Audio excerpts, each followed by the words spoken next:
कालचा आज संपला, प्रभा उद्याची दिसली रे.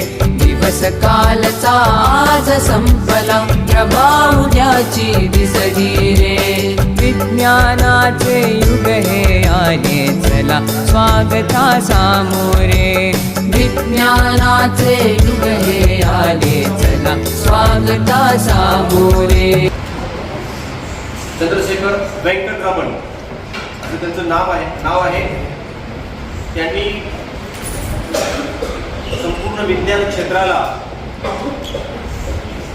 भौतिकशास्त्राच्या माध्यमातून रामन इफेक्ट नावाची एक थेरी दिली. त्या थेरीबद्दल त्याला जागतिक दर्जाचा नोबेल पुरस्कार त्यांना मिळाला. ही आपल्या संपूर्ण भारतवासियांसाठी अत्यंत अभिमानाची गोष्ट आहे. 28 फेब्रुवारी 1888 रोजी त्यांचा जन्म झाला.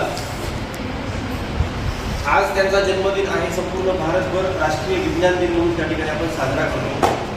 आजच्या या कार्यक्रमाच्या निमित्ताने आपल्या शाळेतील सर्व त्या ठिकाणी मान्यवर शिक्षक वृंद या ठिकाणी उपस्थित आहेत आणि त्यात दुग्ध शर्करा योग म्हणजे आज सी.व्ही. रामन यांच्या वाढदिवसाच्या बरोबरच आपल्याच शाळेतले 8वी 9वीला विज्ञान शिकवणारे राकेश रामन, काय सी.व्ही. रामन सोबत राकेश रामन, आपण त्याला शॉर्टमध्ये रॅकस्टार म्हणतो. काय म्हणतो? तुम्ही रॉकस्टार म्हणता ना, तसे आपले रॅकस्टार आहेत. राकेशचं शॉर्टमध्ये केलं. आज यांचा सुद्धा जन्मदिवस आहे. की अत्यंत आपल्यासाठी म्हणजे आनंदाचा दिवस आहे आपल्यासाठी.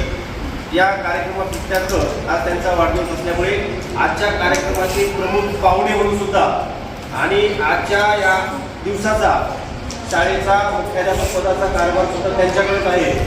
त्याच्यामुळं या कार्यक्रमाचे प्रमुख पाहुणेही तेच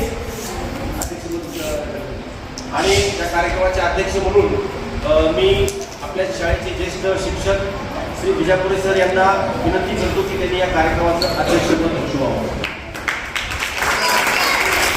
आणि मी सर्व मान्यवरांना विनंती करतो की सी.व्ही. रामन यांच्या प्रतिमेचं पुष्पहार अर्पण करून या ठिकाणी अभिवादन करावं.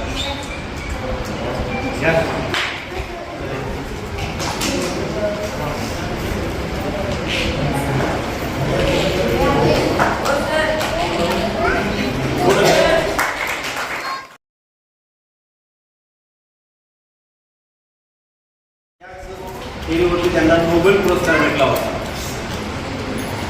जय नोबेल. तुम्ही विद्यार्थी आहात. एक म्हण आहे बघा, चिड्या तर रामन इफेक्ट थेरी काय सांगते?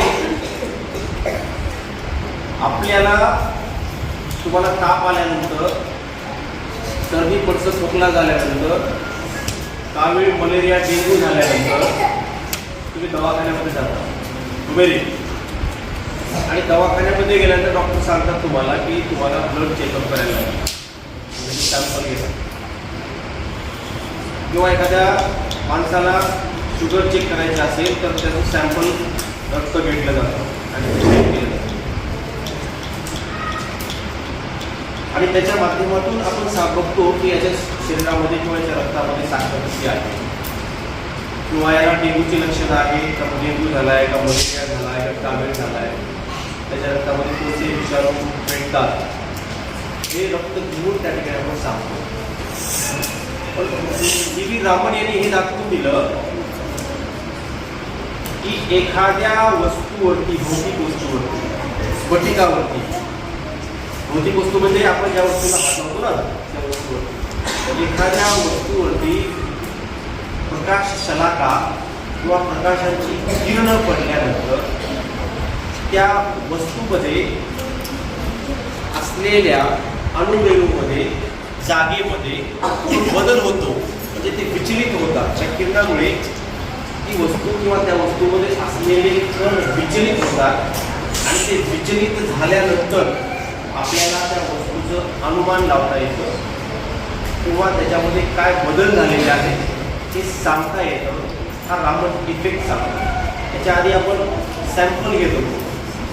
तुम्हाला माहिती आहे कलिंगड असतं, कलिंगड माहिती आहे ना. आणि आपण कलिंगड घ्यायला जातो एका ठेल्यावरती आणि त्याला विचारतो की काका मला गोड बघून द्या. कसं बघून द्या? गोड कलिंगड बघून द्या. आता कलिंगड चाकण्याशिवाय गोडे कळेल का? तर तुम्हाला चाकण्याची अनुभूती आहे का? कलिंगड गोड आहे, ते बंद आहे, मध्ये गोड आहे का सफेद आहे कसं आहे का माहिती आहे का? नाही. तो काका काय म्हणतो माहिती आहे का? असा करून आणि त्याला मारतो, ठीक आहे. हे चांगलं कलिंगड, हे गोड आहे बघ. काकाने खाल्लंय का? काकाला माहिती आहे का? तुम्हाला माहिती आहे का? तुमच्या काकावरती विश्वास आहे. काकाने गोड गोड सपोर्ट कलिंगड दिलेला आहे, ठीक आहे. ही तबकडी दिसते ॲज अ पिंपळची तबकडी आहे. याच्यामध्ये हे बघा जांभळा रंग आहे, काशी रंग आहे, ना लव्हेंडर आहे, लाल आहे, तपकिरी आहे, पिवळा आहे, नारंगी आहे, सगळे रंग आहेत. आपल्याला पांढरा रंग कसा होतो हे बघायचं.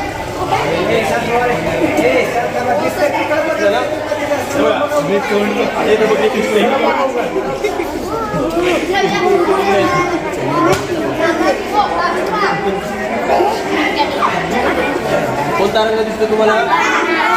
त्याच्यावरती पांढरा रंग होता का? तबकडी कोणत्या रंगाची झाली?